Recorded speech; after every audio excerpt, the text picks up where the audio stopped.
En nombre del Padre, del Hijo y del Espíritu Santo. Amén.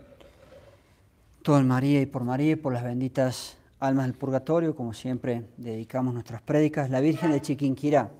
La Virgen de Chiquinquirá, la patrona de Colombia, la patrona que Dios dispuso para esta nación, que tiene todos esos aspectos tan lindos entre tantos problemas, pero que es una nación de María. Además, es una nación consagrada al Sagrado Corazón de Jesús. Entonces es de Dios, nuestro Señor Jesucristo, y de María Santísima por sus patrones. Quería hacer una breve prédica en 3 puntos. Primero, recordar la historia de la Virgen de Chiquinquirá, sobre todo para los seminaristas que son de Brasil, es algo nuevo. Hacia la segunda mitad del siglo XVI, 1500 y tantos, aquí en el reino de Nueva Granada, en el virreinato de Nueva Granada, que eran estas tierras, un encomendero de los pueblos indios de Suta y Chiquinquirá, el hombre se llamaba Don Antonio de Santana, tenía una especial devoción por la Virgen del Rosario. Este país quedó entregado además entre todas las advocaciones a la Virgen del Rosario. Las hermanas son del Rosario, espero que muchos les diga. Y devoto a la Virgen del Rosario, mandó fabricar en el pueblo, para una pequeña capilla que él poseía en esa época, 1500, segunda mitad del siglo XVI, y quería poner en esa capilla una imagen de la Virgen María con la advocación de la Virgen del Rosario. Se pinta esta imagen en un cuadro y se pone, además de la Virgen del Rosario, está acompañada por San Andrés Apóstol y está acompañada por San Antonio de Padua con el Niño Dios allí en el libro. Esa es la imagen, aquí la tenemos, hermosísima. Con el tiempo, esa imagen, por el lugar muy húmedo donde estaba a través de los años, se fue deteriorando, se fue dañando la pintura, el lienzo, y quedó prácticamente dañada del todo la imagen y desteñida. Pasaron más años, este hombre termina muriendo, quien había mandado a hacer el cuadro, y cerca de 10 años después, estamos hablando, su viuda se traslada a Chiquinquirá, donde es la sede de la patrona de Colombia, y lleva a Chiquinquirá este cuadro que, a pesar de estar deteriorado, a pesar de estar dañado, la viuda decidió llevarlo consigo y volver a ponerlo en una capilla. Con el tiempo viene a visitarlo 10 años después de la muerte de quien había mandado hacer el cuadro. Su viuda se muda antes hacia Chiquinquirá, recién me equivoqué, y 10 años después de la muerte viene a visitar una pariente la casa, una señora María Ramos, quedó consignada hasta en el breviario. En el breviario que rezamos los sacerdotes se habla de María Ramos en las lecciones de Maitines, y rezaba en esta capilla, tenía mucha devoción esta dama, María Ramos, y la fecha exacta del milagro fue el 26 de diciembre de 1586. Todavía no se acababa el siglo XVI, miren cuántos años han pasado desde entonces, 1586, 450 años casi atrás estamos hablando. Cuando se disponía a salir de la capilla, después de haber hecho sus oraciones, le acompañaba una india, cristiana ya, una india que había sido bautizado, y cuando él se va retirando, la india le hace notar que vea la imagen, esa imagen, cómo destellaba y lanzaba rayos de luz la imagen, y ella ve que la imagen dañada que era se reconstituye y queda sana, y todos esos daños que tenía la imagen prácticamente borrada, para la época muy dañada por lo menos, se había disuelto un poco la imagen de la pintura original, está restaurada y largaba destellos. Allí el milagro a finales del siglo XVI, unos 450 años atrás. Y desde entonces fue para Colombia, o terminó siendo en realidad tiempo después, nunca es inmediato, la patrona de Colombia, y teniendo su asiento hasta el día de hoy en la ciudad de Chiquinquirá, donde muchos colombianos todavía van a rendirle sus amores y sus oraciones, por supuesto. Allí tiene una breve historia de lo ocurrido en el siglo XVI. La Santísima Virgen, ¿dónde está mi sal?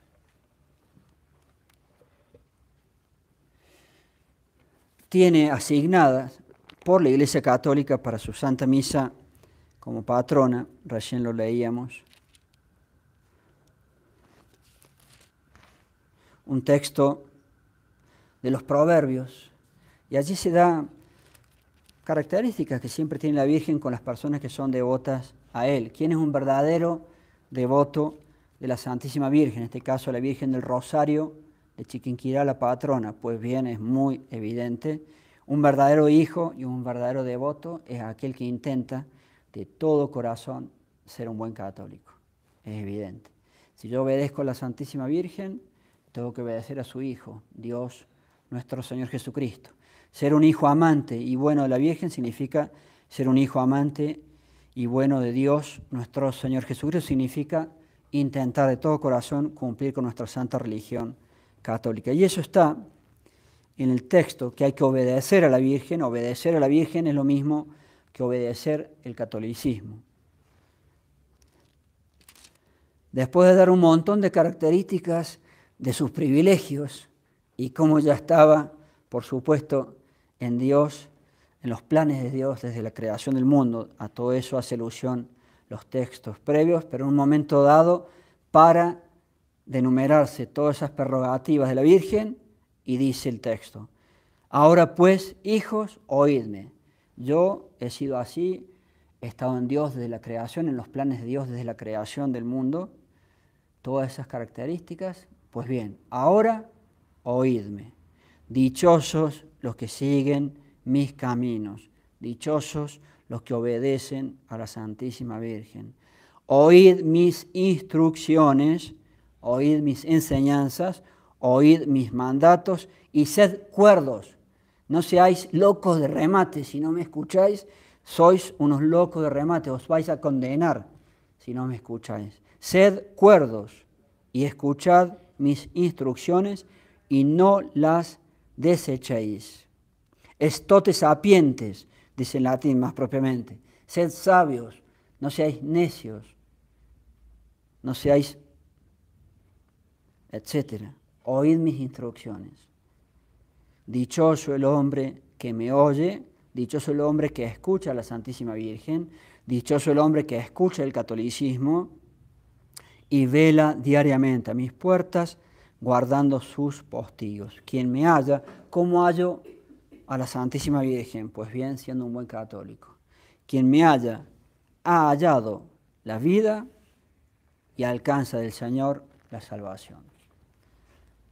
El que escucha a la Virgen tiene que por fuerza ser un buen católico y entonces ha hallado la vida y alcanza del Señor la salvación. Muchas cosas más para decir, sin duda, pero algo que es un punto fijo. ¿Cómo se escucha a la Virgen entre tantas maneras? Rezando el Santo Rosario, sin ninguna duda. Y la Virgen de Chiquinquirá es la Virgen del Rosario de Chiquinquirá, rezando el Santo Rosario. Nunca nos vamos a cansar de decirlo. Tenemos la alegría de que casi todos, me animo a decir, nuestros fieles rezan el Santo Rosario todos los días. Pues bien, el que lo reza todos los días sin excepción, ya lo saben, se va a ir al cielo. Escuchad mis instrucciones y sed cuerdos. Si un sacerdote, si un obispo les ha enseñado cientos de veces que el que reza el rosario todos los días, los 5 misterios, obtiene la salvación eterna, sed cuerdos y no las desechéis a esas enseñanzas. ¿Queréis salvar? ¿Queréis ir al cielo? Yo no quiero ir al cielo. Yo no me quiero condenar. Ustedes, desde que aprendí eso, todos los días del Santo Rosario, unos 17 años tenía, nunca he faltado. Y puedo decir, con su gracia, nunca faltaré. Yo me quiero ir al cielo. Ustedes. Y siempre, a pesar de que tenemos la alegría, el Padre Pío y yo, de que vemos que la gran mayoría de nuestros fieles son de rosario diario, siempre nos estamos enterando de alguno que no reza el rosario diario. Alguno que otra vez no se reza en comunidad con los seminaristas. Guarda que uno se vaya a enterar el día del juicio que ha faltado un seminarista al rosario diario. Inadmisible sería. Hago la confianza en ellos de que todos los días. Cuando es en comunidad, con más razón, es más fácil. Pero cuando depende de uno, en el campamento, veremos, en el viaje, no sé. Pero nuestros fieles casi todos lo rezan, muy contentos por ello, pero siempre nos estamos enterando de alguno que otro que no. Oíd mis instrucciones y sed cuerdos. ¿Cuántas veces tenemos que decir a todos nuestros fieles que no falten nunca al Santo Rosario diario. Y por último, para cerrar la enseñanza, lo que las hermanas, que se llaman hermanas oblatas del Santo Rosario, han hecho, y que a veces se olvidan también de repartirlos. No son tan apostólicas con el rosario, y se llaman el rosario, hermanas del rosario. No puede haber ser humano que ingrese a esta capilla que no se lleva. La consigna de las hermanas es que no puede haber ser humano que ingrese a esta capilla y se vaya sin este papelito. Algunos se van sin este papelito. Yo sé que desde hoy, por ser la Virgen de Chiquinquirá, no entra ser humano por esa puerta que no se va de parte de las hermanas con este papelito. Es capaz de salvar un alma este papelito. Entonces, para terminar y redondear las enseñanzas del rosario, lo que las mismas hermanas, por mis indicaciones, pusieron en este folletito. Algunas promesas del Santo Rosario tomadas de los escritos del beato Alano de la Roche. Alano de la Roche fue el discípulo de Santo Domingo de Guzmán. A él le dio la Virgen María el Santo Rosario. El título de estas enseñanzas es: quien lo reza cada día consigue la salvación eterna. Y dice así algunos de los ejemplos. 1. El que con devoción rece mi rosario, considerando sus sagrados misterios, no se verá oprimido por la desgracia, ni morirá de muerte desgraciada. ¿Qué es una muerte desgraciada? En el orden más importante es morir en pecado mortal, me voy al infierno para siempre. Pero también es una protección para que uno no tenga una muerte fea, esos accidentes a veces de tránsito tan espantosos. O sea, que te cuida para la vida eterna y te cuida para que uno pueda tener una muerte tranquila, digamos así. No tendrá muerte desgraciada, sobre todo para la salvación eterna. Si es pecador, se convertirá, se va a salvar. Perseverará en gracia si es justo, si ya estaba en gracia, va a morir en estado de gracia. Y en todo caso, será admitido a la vida eterna. Más claro, agua. El que reza el rosario se va a salvar y no se va a condenar. 2. Quien rece constantemente mi rosario recibirá toda gracia que pida. Hemos visto cuánto sufre una mamá, cuánto sufre una esposa, la vida de Santa Rita, la vida de Santa Mónica. Rosarios, rosarios, rosarios con devoción. Van a obtener cualquier gracia. 3. Que se convierte el esposo, que anda por cualquier lado, que se convierta el hijo, que anda por cualquier lado, que se convierta la hija, que anda por cualquier lado, que se convierta mi papá, se anda por cualquier lado, que se convierta mi mamá, se anda por cualquier lado, y no con Dios, y no con el catolicismo. Número 3. El alma que se encomiende por el Santo Rosario no será condenada. Más claro, agua. Rezo el rosario, no voy a ser condenada. Eso aprendí yo y no lo dejé nunca, desde los 17 años. Y espero con su gracia nunca dejarlo. 4. Los verdaderos devotos de mi rosario no morirán sin los sacramentos. Qué cosa más hermosa poder morir con la confesión, con la extrema unción, con el santo viático, con la comunión. Y 5 y último, esto también es muy interesante, escuchen bien: libraré bien pronto del purgatorio a las almas devotas de mi rosario. Lo decíamos hace poco: ¿quieren estar 1000 años en el purgatorio? Bueno, no recen el rosario, no recen la oración del Papa Pío IX. Yo no quiero estar 1000 años en el purgatorio. Ojalá puedan oír palabras mayores. Quiera Dios otorgármelo, la gracia lo puede todo, somos miserables los seres humanos. Yo no quiero ir ni un minuto al purgatorio. Si ustedes quieren ir 10 años, pues los poquitos que no hacen caso, sigan sin hacer caso. No recen el rosario, no recen la oración del Papa Pío IX. Cada uno sabrá. Y tienen hermosas enseñanzas para considerar, todo detrás de la Virgen del Rosario de Chiquinquirá, patrona de Colombia. Ave María Purísima. En nombre del Padre, y del Hijo, y del Espíritu Santo. Amén.